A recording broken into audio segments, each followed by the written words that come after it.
Welcome to FO Talks. With me is Srinivas Reddy. Srinivas Reddy is one of the great classical scholars of our times. He's the author of Raya. He's the author of Illuminating Worlds, an anthology of classical Indian literature. He's a phenomenal teacher. In fact, we taught together at IIT Gandhinagar, where my students spoke in effusive terms about this chap. He's also a fantastic sitarist. So, ladies and gentlemen, we have with us a Renaissance man. Welcome, Srini. Wow. Thank you, Atul. That was a wonderfully rich and effusive introduction. So thank you.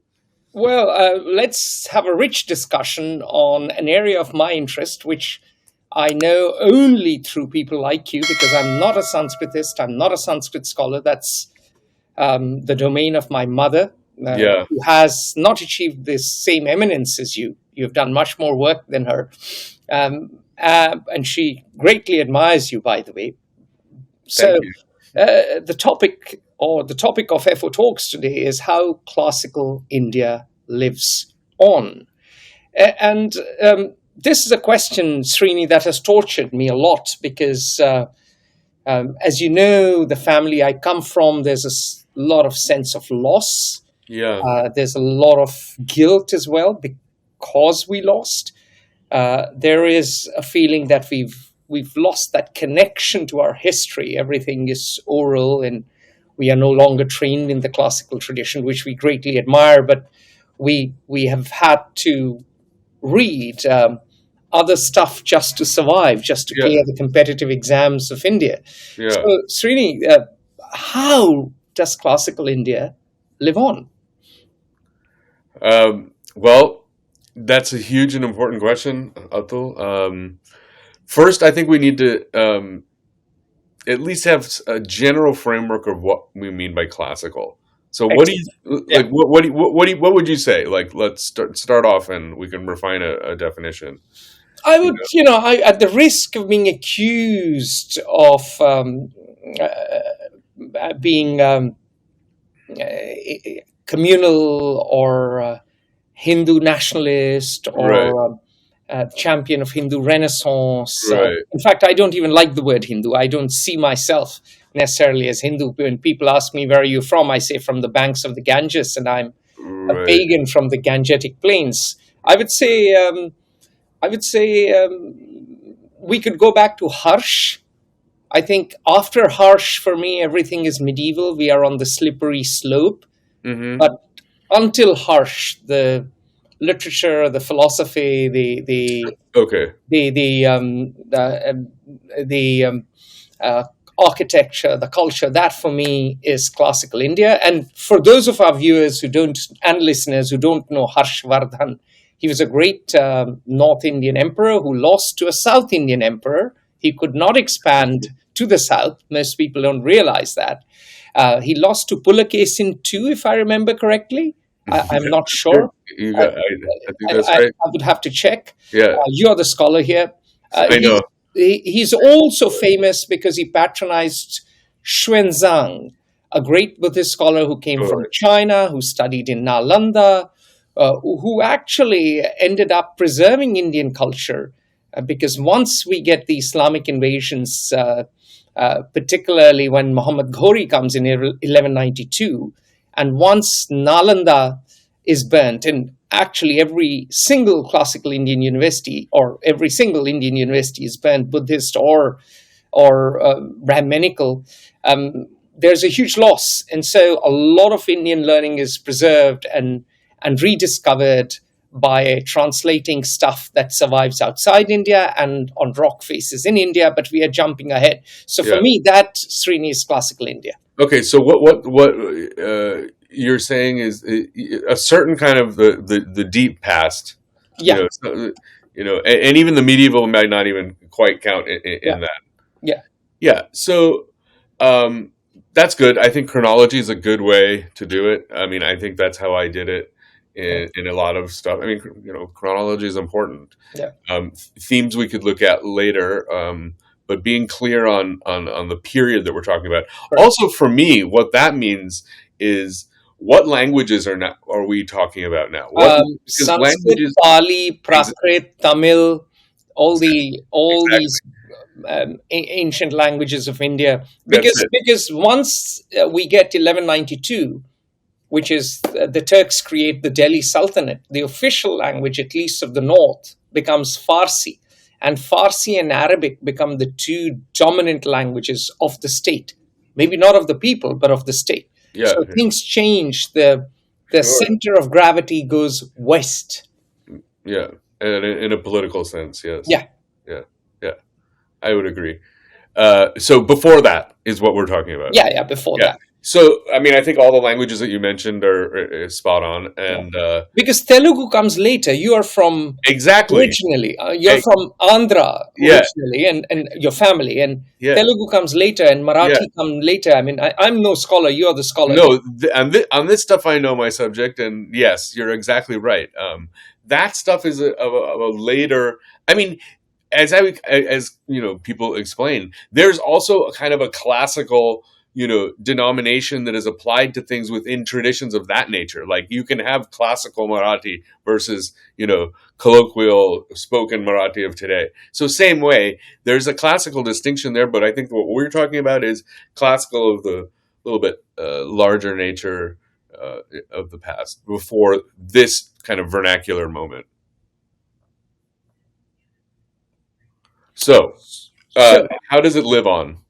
how does this world live on? Because the universities are gone, the manuscripts are burnt. We know by Muhammad bin Bakhtiar Khilji, and so Well, that I mean, even if we took that aside, I yeah, mean, let's okay. Of course, there was a lot of looting and destruction. This is true, but think about how many manuscripts we do have today in so many Indian languages that just are lying, rotting in libraries with nobody out there to work on them. I mean, that's also we true. have a wealth of research material available. Like classical India is sitting in those libraries, really, if you want to know. Mhm. Or maybe that's maybe probably from the medieval period, but still, I mean, I would still put that in the register of what we're talking about. Yeah, I mean, look, I have a very good friend who retired from MI6, and he's a Farsi speaker, and he said there are probably more manuscripts and more records in Farsi in India because of the size of India than Iran, and they are all rotting away. Yeah, yeah.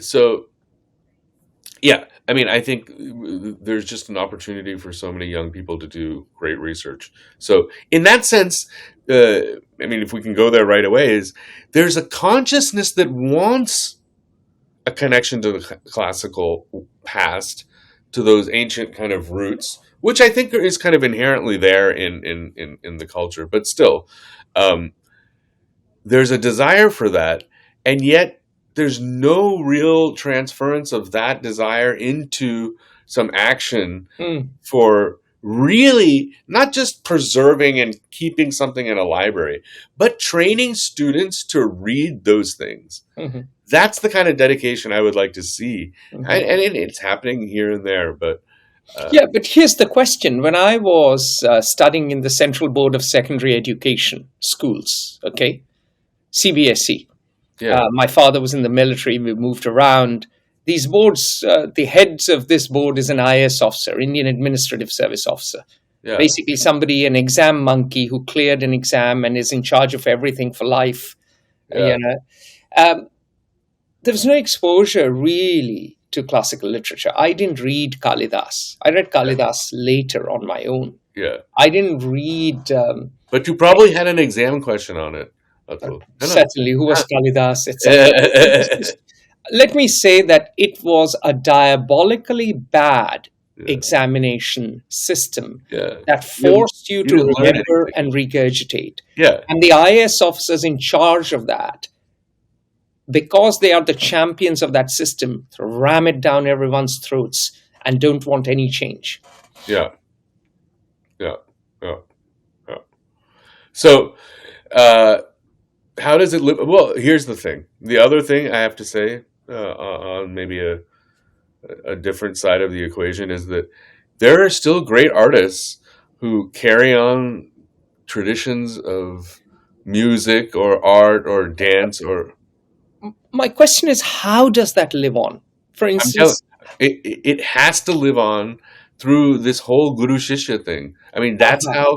that's how all of these things always worked, and that's how they've continued Mhm, because somebody puts in the dedication to say, you know what, I'm going to hang mhm, out with this person and mhm, really learn from them, spend time with them, help them, have a human connection to them. mhm, That of course, even to this day, there's also just families of musicians that's what they do. So mhm, they that's their primary livelihood.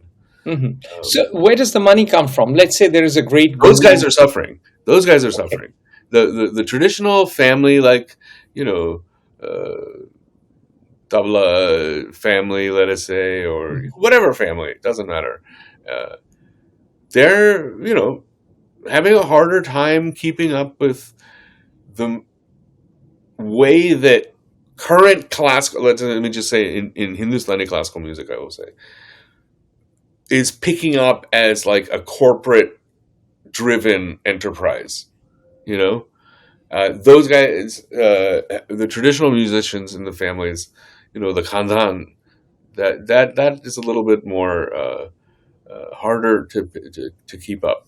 The young, who are the hot guys? It's these young guys, man, with all their Instagram posts and all that stuff. It's good. People are doing it, but it's harder so because how, so the question again I'll go back to is how is it living on? Is it living on through the Guru Shishya Parampara? Someone comes to Srinivas Reddy and yeah, says, "You are my guru. I want to learn Tamil from you," yeah, and you then take that person under the wing. yeah, So is it functioning informally? yeah, Is it functioning through mystics who retreat to villages or the mountaintops?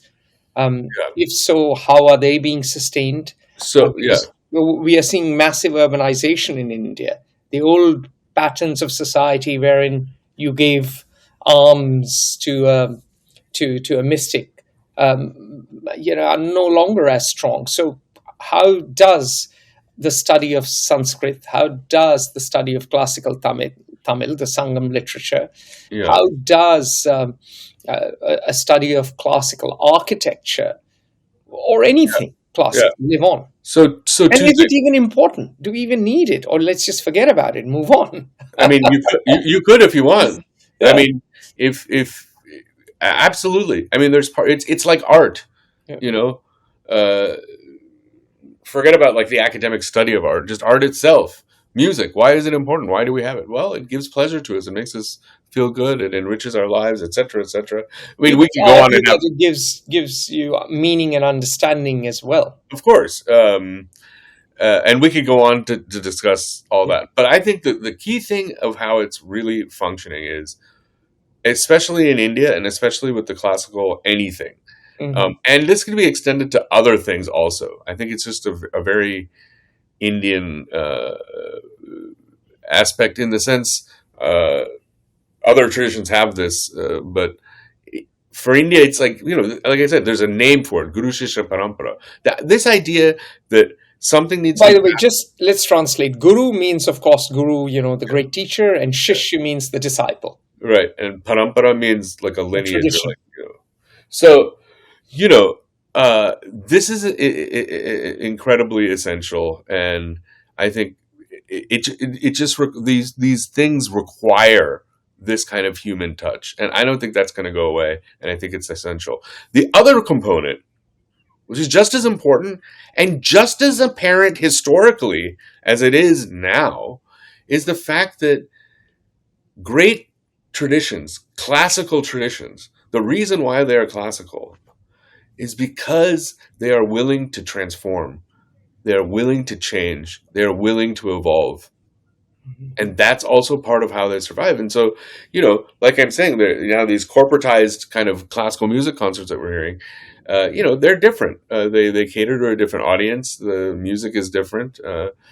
So things change, but the music I'm saying is still classical. It's just evolving. Might not be to my liking all the time, but that's a different story.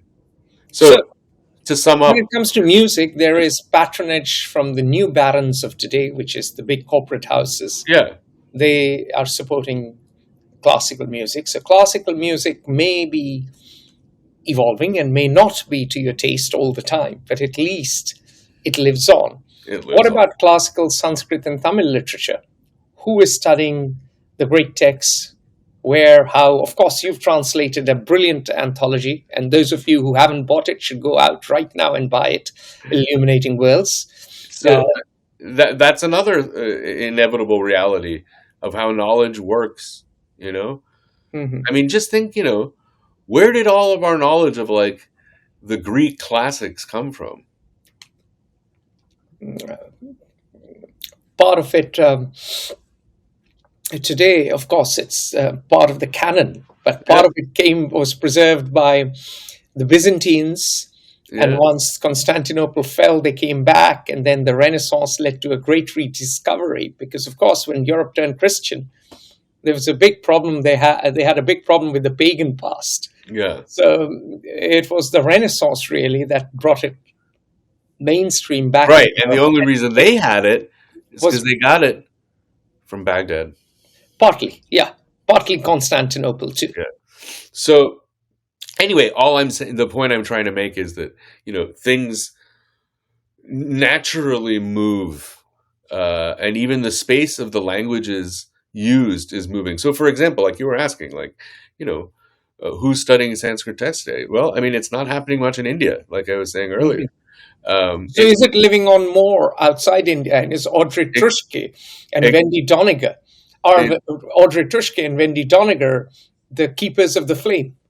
well, I don't know if they're the keepers of flames, but certainly it's true that a large majority of like hardcore, particularly like philologically based classical studies, Indological studies, you could say, happen outside of India, in US and in Europe.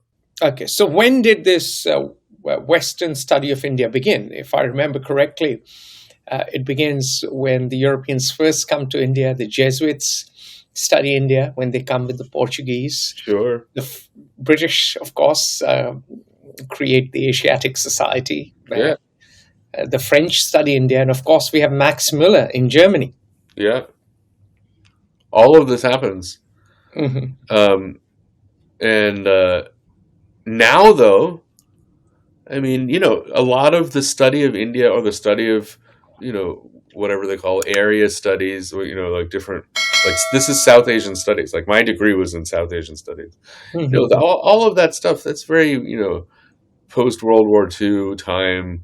The U.S. needs to understand all different parts of the world, and it We was were good. forced to win the Cold War, therefore. Yeah, yeah, that kind of stuff, and we need to have a knowledge of all these countries. So it comes out of that. It really does. Um, but it was fruitful academically in many ways. There were some great scholars that came up during that period. So yeah, I mean, it really did good work. Mhm.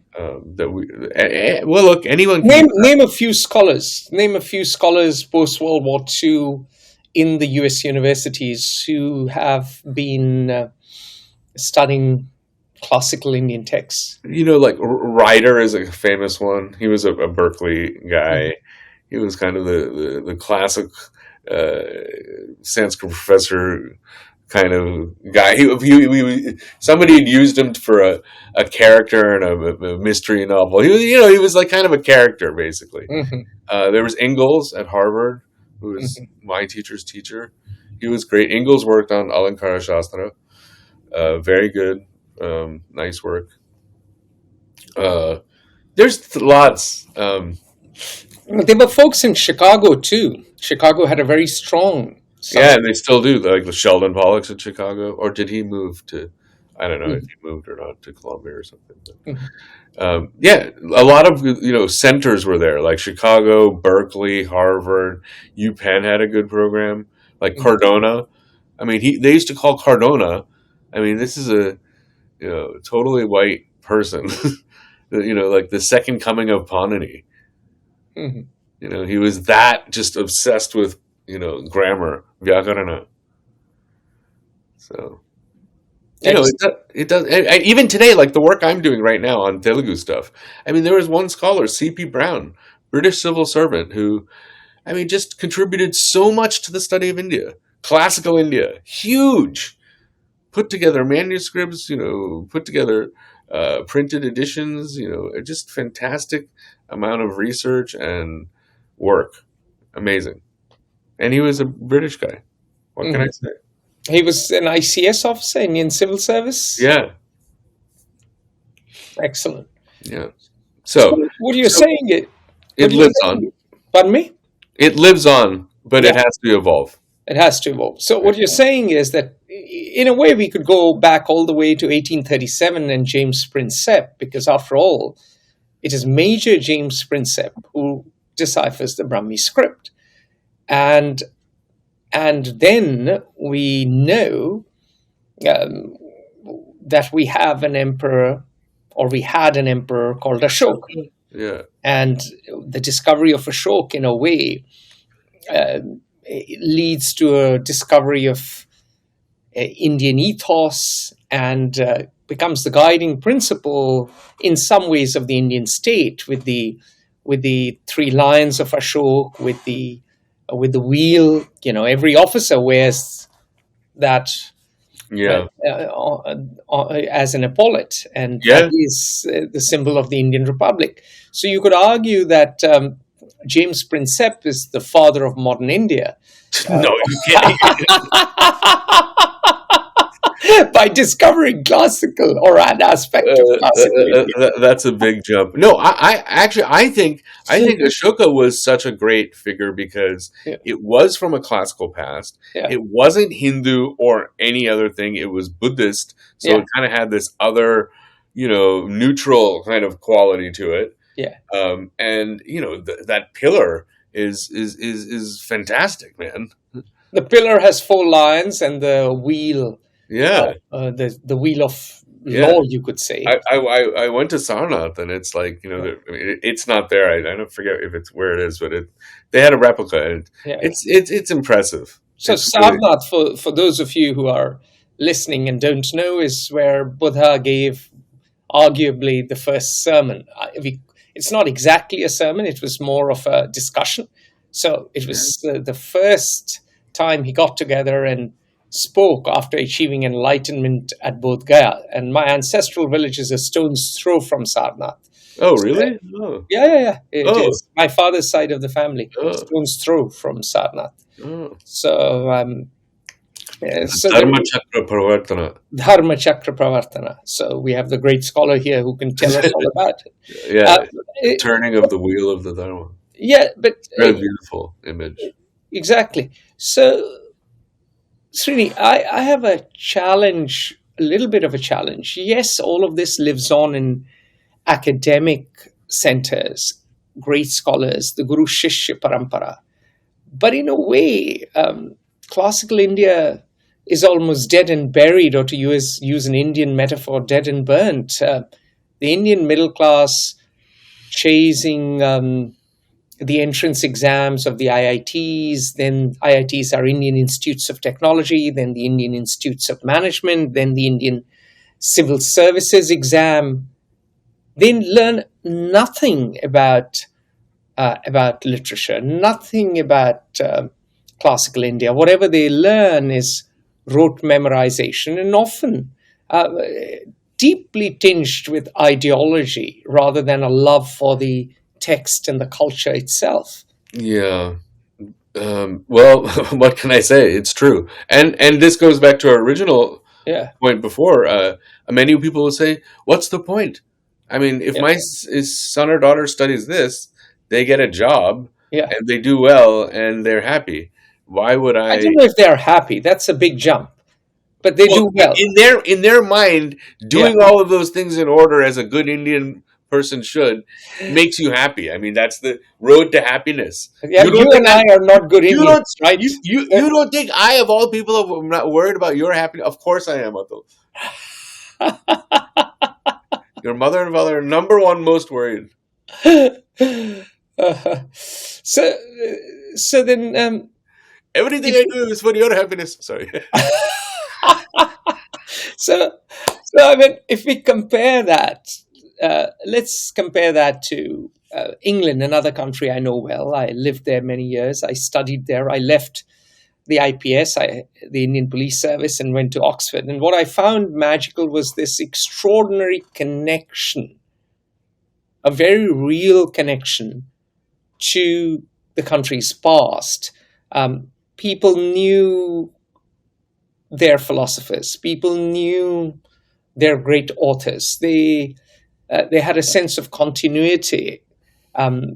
There was not just an extremely strong grounding on the whole, even if people were chemists or physicists in British literature or British culture, but there was also a strong understanding of Homer, Seneca, or at least people had heard of these names. So there was a connectedness to the classical past. Yeah. And I saw that all across Europe. And you may argue that's a feature of prosperity, but I'd argue they've gone through world wars. They've not always been prosperous, which I didn't find amongst my peers in India. And you and I are privileged in the sense we come from educated families. Both our parents, were physicians. Your mother is a physician as well. My mother is a Sanskrit scholar. So the point is that we did not have, growing up in India, I can tell you, the same connectedness to the classical tradition that my peers had in Germany or France or the UK or the Netherlands even, or Sweden. Yeah, I could see that, and I could understand that. Yeah. But without sounding trite, I mean, I think that has a lot to do with still recovering from a long colonial past, Mhm. where, like you said, that history was just, kind of cut out. And even if it was, studied, let us say, okay, like even I was saying C.P. Brown did it, even if it was not being studied by Indians in the tradition by which they had been studying it. There was a death of a tradition, of Mhm. a community of scholarship, let's say, Mhm. of that classical production world. Mhm. That's gone. Mhm. Nobody's writing great Sanskrit poems. You know what I'm saying? Yeah, So yeah, there's no living classical in that sense at all. yeah, So that, which is unfortunate. I mean, yeah, music is different because music can still yeah. be fresh. But then, to be fair, no one is writing classical Greek or classical Latin either. So we That's can't. true. So we can't judge ourselves too harshly. But That's true. yeah, That's a good point. yeah. That's a good point. But there isn't the same investment in scholarship, and it isn't part of the identity. Now, Yeah. now let me move the conversation a little bit. Uh, The other Indian, thing, of course, for us, sorry to just say this, is classical is elitism. Straight up. Like, this is only for a very limited community of the people. I mean, for others, you have the whole, whatever we would call the desi, all this the other folk folk traditions. traditions. Yeah. Everyone has, I mean, everyone's telling classical Puranas. They're telling the Mhm. Bhagavatam. They're telling Ramayana. They're telling Mahabharata. They're telling all these Yeah. stories, but just not in a classical way. Got it. Got it. So what you're saying is that one of the challenges we've had with the living on of the classical tradition strongly and widely and deeply is the extraordinary elitism, and that is where perhaps our caste system, where the Brahmins have traditionally been exclusionary. In fact, you and I are not Brahmins, so it wouldn't be true. We wouldn't ever be the chief priests of any temple. Oh no. I mean, I've gotten a lot of criticism from people, not directly to the face, but you hear these things, and it's not. Yeah, it's fine, but yeah, it happens. Pardon me, come again? I didn't catch that. Just criticism because of caste things, like only a Brahmin should study Sanskrit. It's better that it should be that way. That kind of stuff.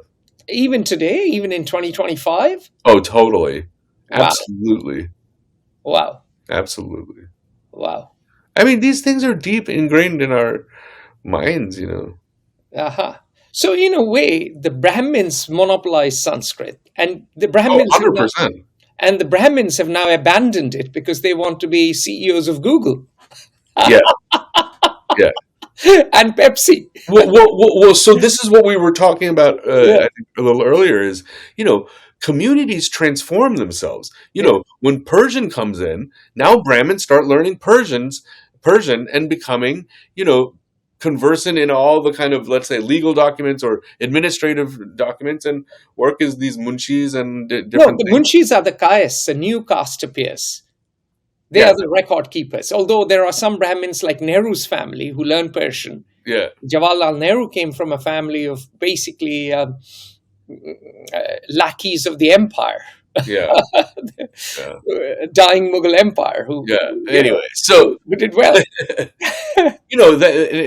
when it came time when the British came, it was time for Brahmins to learn English, and like the Tam Bram community is a perfect example of that. Tambram, just for those who are hearing, is the Tamil Brahmin community, and they come from the state of Tamil Nadu, and they are an extraordinarily educated community, and they've done extremely well.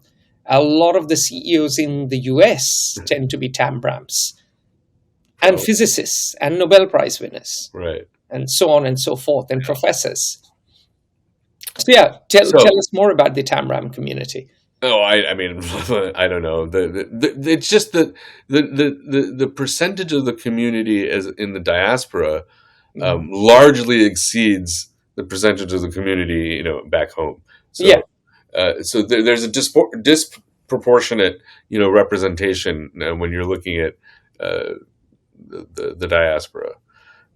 So anyway, that's not the so main what thing. you're saying is that they were the keepers of the flame of classical Sanskrit in Tamil Nadu, and classical Tamil as well, perhaps in Tamil Nadu. And Yeah. once they have taken to becoming the priests at Harvard and Stanford, the modern versions of the great churches and monasteries, the native tradition has withered, and they didn't open up enough. They didn't open up the doors enough back in Tamil Nadu to the lower castes. So lower castes have turned away as well from that tradition. Yeah, yeah. They just were. They had no access to it. They had their own traditions. They're quite happy, and that's fine. But yeah, I mean, this is, this is the twin kind of blade of caste and how it works, particularly when you're dealing with traditions and knowledge that's being passed down. I mean, like, in order for there to be a certain kind of, like, you know, uh, authenticity, commitment to lineage, like I was saying before. I mean, then it kind of has to do with your family, and as many of these things were, they were simply passed down through family lines. So that preserves and helps things in certain ways, but then of course becomes exclusionary. There is the atrophying that also Yeah, happens because of extreme incestuousness. yeah, sure. So, I mean, they need a little bit of hybrid vigor. Hybrid We need- vigor. Well, I mean, that's the thing. Nobody likes talking about it, but there Yeah, was plenty of hybrid vigor happening. yeah. I mean, look, my theory is that as long as India was open, Yeah, as long as caste hadn't calcified, yeah, meaning you could get examples in myth of Vishwamitra yeah, becoming a Brahmarshi, and Vishwamitra began not as a Brahmin but as a Kshatriya, my community, the fighting community. So as long as you had this mobility, and people could move up and down, and foreigners could come in and assimilate, and at their peak, the Buddhist universities were melting pots. After all, Xuanzang came all the way from China. So absolutely. I always talk about the Brahmanical tradition and the Shramanical tradition. And Shram in Exactly. Sanskrit means Correct. effort, Shram. Yes, And the Shramanical traditions are Buddhism, Jainism. The first atheist text in India, correct me if I'm wrong, was correct. Tattvoplava Singh, which is the lion who eats all truth. So as long as India was open, as long as India was confident, as long as India was assimilative of all intellectual traditions, the debate, the discussion, the exchange the swirling of ideas that followed led to a richness, led to an efflorescence, much like Renaissance Italy. And when, just like Renaissance Italy then had the Counter Reformation and the canon, and Galileo and Giordano Bruno were all like, you know, then similarly, the hardening of caste rules and the atrophying of that caste means that we become insular, we become washed out has-beens. And part of that, the reason why I chose Harsh is because, as the last stop, is because after Harsh, we don't get that openness to the same degree. And once Harsh goes, it just takes a few centuries, and Mahmud of Ghazni comes in 17 times, and Indians are unable to respond. Because by that time, there's something wrong with the culture. They've become inward-looking, they've become divided, they've become vertically divided in terms of caste, they've become horizontally divided in terms of regions and kingdoms, and they, unlike Christendom, they're unable to unite even for an instant to, say, mount a response to the invading army. So that is my theory, and it may be a stupid theory, but that is very much something I think about a lot. Okay, well, let's think about it. Yeah. And but how did we get here? We So the point was that you said that part of the problem with the classical tradition is its elitism. Oh yeah, Because of barriers to entry. Oh yeah, because I got your point. Yeah, because you're not welcome in Yeah. the high realms if you're not a high-born Brahmin. yeah, So that means that you operate from a very small talent pool. So the keepers of the flame are a very narrow base, and the Right. keepers of the flame want to go to Harvard or Stanford and CEOs and Yeah. become CEOs of Google and Pepsi. yeah. Well, this is what happens. So then different groups of people then take up the form, and they, like, this is the hybrid vigor. They add another new component. Like Wendy Doniger in Chicago, or Sure. Audrey Trushke, Yeah. who's deeply disliked, but she is a Sanskrit scholar. Oh yeah, they're very good scholars of Sanskrit. It's yeah. Sometimes whatever, they have their opinions. It's fine. So let's move on to something that weighs on my mind. How could classical India live on better? What could we do Oh, to make it more alive? Because there is a lot of extraordinary literature. For me, I remember my life changed when I was 13, and I went to visit my grandmother, and I discovered the Hindi translation of the Mahabharata. nice. I didn't read it in Sanskrit, but it was Sanskritized Hindi. Yeah. And in a way, reading that translation, that big fat translation, Yeah. and I can tell you that it shaped my Hindi for life that Yeah. summer Yeah. Great. when I was 13. And that is why I have the Hindi I do. And it was phenomenal. Yeah. But that was pure accident. Yeah. And my point is, for me, Mahabharata is extraordinary. It has been the great joy of my life. I constantly draw parallels. I nickname people. My parents and I nickname people. For instance, if you have a relative, I'm the same way with my family. I mean, yeah, exactly. For me, it was at my grandfather's veranda reading the Amrita Katha's in English. Yeah. And I mean, I got everything in this series, the whole Mahabharata. And I loved it. Absolutely loved it. Yeah. So,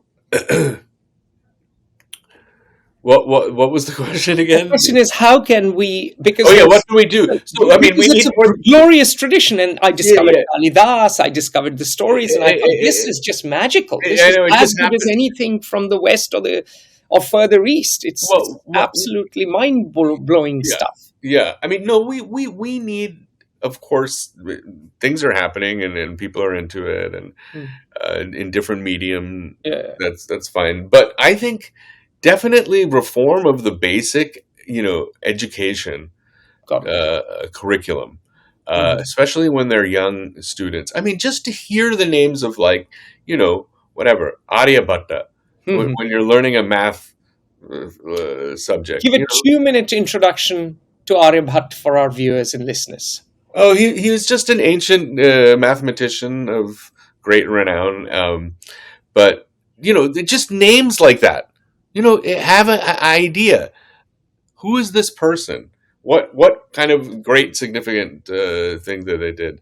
I don't know what Aryabhatta wrote a lot. He wrote this text. It's called Aryabhatiya, and it was all written in Arya meter. And he discusses many things in that. And the particular thing that I was working on, I mean, just to give you a sense that, like, these guys in one verse gave a brilliant encoded formula for solving linear Diophantine equations. I mean, super amazing. Um, so these things, we should be very proud of the kind of, like, intellectual brilliance that was, happening in this world, in this tradition. So awareness through basic education, we're putting textbooks and having, like, have one half a page about this guy, about this person, what text they wrote. All these things I think are really, really important for us to do. All Very right. important. So we begin with the basics, and then, of course, I would extend that to having more classical scholarship uh, in universities. But Oh that, yes, that's but the yeah, next step. yeah, that's the next step. We Yeah, could yeah, go yeah. on. Yeah, that's Um, the next whole, yeah, and you need to support these with yeah. professorships. There's so many projects, like I was saying. There's millions of projects that can be done. Okay, take for example, like, if you really want to talk about old classical, what about inscriptions? We have so many inscriptions that remain unread, studied, deciphered. Well, they've been deciphered probably, but translated. So much work could be done on just epigraphy alone as one Mhm. subject of history, of archaeology, of The Archaeological Survey of India is headed by an IAS officer with no interest in anything except bribes. yeah. So this is what it The is. story of India. Yeah. But going back to you saying, what about manuscripts? Who controls them? Where are they lying around? Yeah. So manuscripts I mean, there are some government holdings. God That's help us.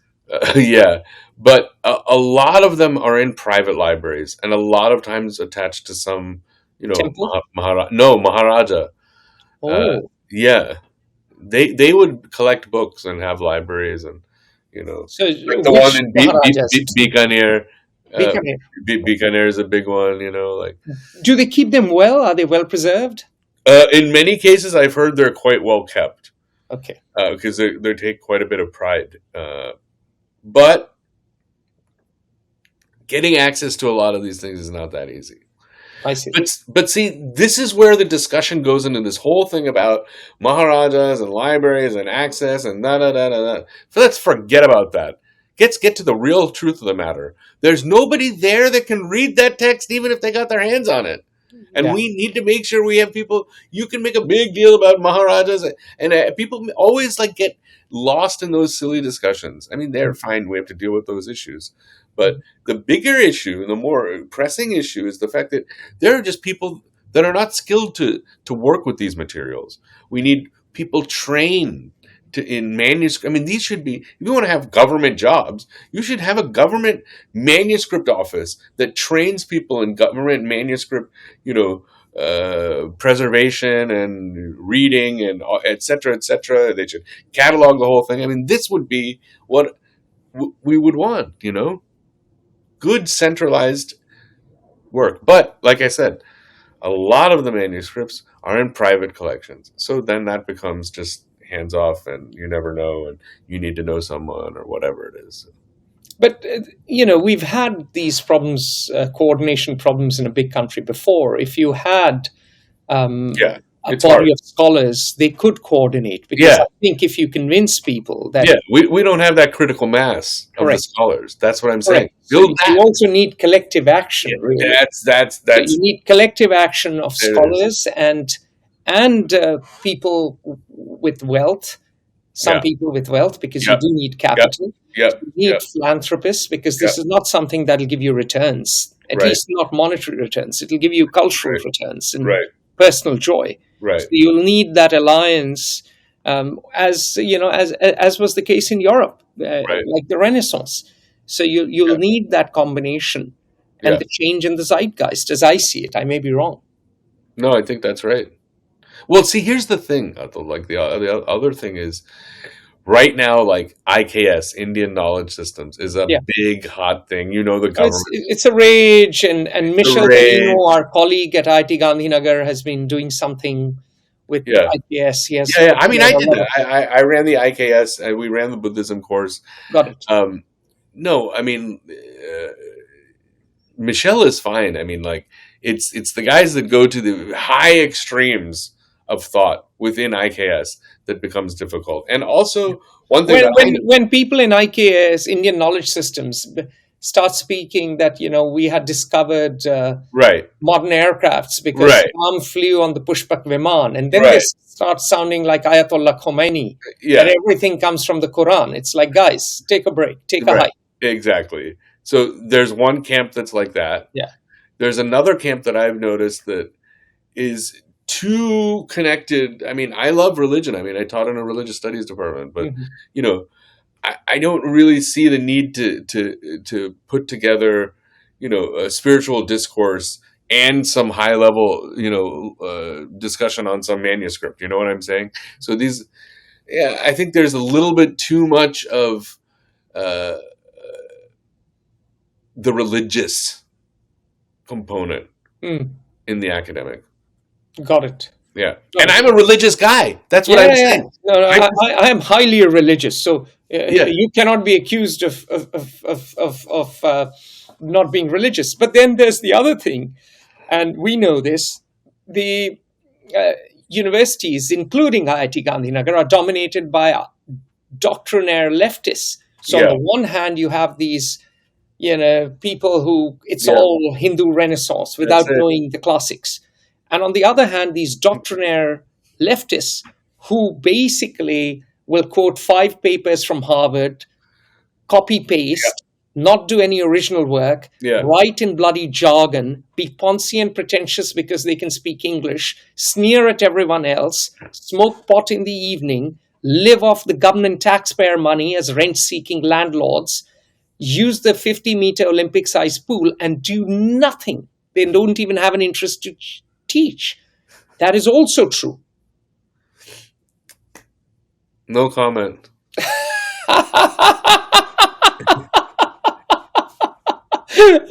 Srini, you have to live in academia. I'm not an academic. I don't care. I have little intelligence and even lesser ability. No, I mean, honestly, if I had to be truthful about it, academia, university, where a lot of this classical material, if we want to bring it back to our theme, lives and studies, is a very conservative thinking kind of space throughout the world. Yeah. Uh, And there's ideological increasingly. sorry, And ideological yeah, increasingly. and ideological. I mean, it's been ideological. It's it is not living up to its mandate of listening to voices, listening to the plurality of viewpoints without a kind of judgment on the truth claim or moral claim even that one of those positions might or might not have. Yeah. So going back to the universities, then if we want the classics to live on in the Indian context, we'll probably need a new kind of university, because the current structures, the IITs, the IIMs, they are fundamentally trade schools. That's all they are. Yeah. They're not even trade schools, actually. No one learns trades. They're just a filter Yeah. to signal employment value. That's Don't- all they are. Exactly. So, They're a hoop that someone needs to hop through, correct. and you can play the game after that. Exactly. And they intellectually, they are deserts. I was at IIT Gandhinagar for 5 years, and apart from you, I didn't have an intellectual discussion, and maybe Michelle, with probably a single faculty member. Yeah, no, It was diabolically bad. yeah, And that is not just the case at IIT. When I went to IIT Kanpur, I went to a number of them, as you know, yeah, and I was traveling a lot across the country. I was looking, I was seeking, yeah, and I was disappointed. And what strikes me then, if classical India has to live on, yeah, there has to be a new kind of university as well, apart from teaching people at the base levels. You broaden the base of the pyramid, but then there's got to be something above that as well, and that doesn't exist. So we have to build that too. yeah, And I don't see the government dominated by IAS officers who are basically now like man-eating tigers who've tasted blood, interested in anything to do with broad cultural and historical things. And the politicians too. The politicians do not look beyond the next election, sadly. So I do not see, it coming through the state. yeah. So, Well, the path forward, the great sage. well, you said, no. As you said before, I mean, if we're in this corporate model, then then we have to harness that for good stuff, and that's fine. I mean, that's all how it's all. I mean, patronage has always been part of like the classical arts. Yeah. You could say. So in a nutshell, we can end this discussion on saying that for classical India to live on, it needs enlightened patrons. It needs the Medicis, the new Medicis. Yes, who's that going to be? I mean, exactly. yeah. On that note, Sri, Right. always Thank a joy talking to you. Thank you, Atul. Thank you for a discussion, and we'll soon be back. I mean, this is the first in a series of discussions with the great sage, Srinivas Reddy. That is the appellation I've given him. He's uncomfortable with it, but we'll roll with it. We'll have you back, Srini, on FO Talks. And those of you watching, make sure you click the subscribe button and watch our videos to make sense of the world. Thank you. Join the conversation at Fair Observer and subscribe to our YouTube channel.